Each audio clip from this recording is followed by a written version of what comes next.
Saint Elizabeth of Portugal. Elizabeth was born in 1271. She was daughter of Pedro III of Aragon, being named after her aunt, Saint Elizabeth of Hungary. At 12 years of age she was given in marriage to Denis, King of Portugal, and from a holy child became a saintly wife. She heard Mass and recited the divine office daily, but her devotions were arranged with such prudence that they interfered with no duty of her state. She prepared for her frequent communions by severe austerities, fasting thrice a week, and by heroic works of charity.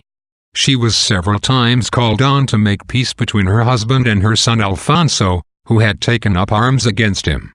Her husband tried her much, both by his unfounded jealousy and by his infidelity to herself.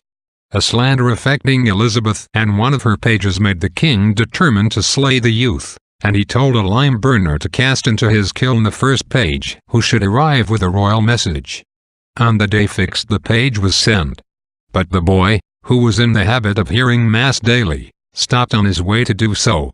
The king, in suspense, sent a second page, the very originator of the calumny, who, coming first to the kiln, was at once cast into the furnace and burned. Shortly after, the first page arrived from the church, and took back to the king the lime-burner's reply that his orders had been fulfilled. Thus hearing Mass saved the page's life and proved the queen's innocence. Her patience, and the wonderful sweetness with which she even cherished the children of her rivals, completely won the king from his evil ways, and he became a devoted husband and a truly Christian king. She built many charitable institutions and religious houses, among others a convent of poor Clares.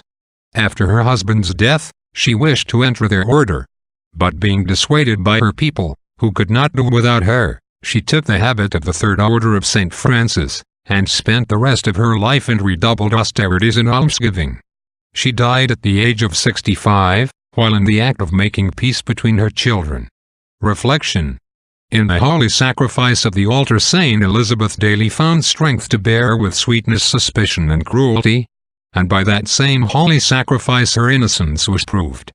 Ah, what succor do we forfeit by neglect of daily Mass!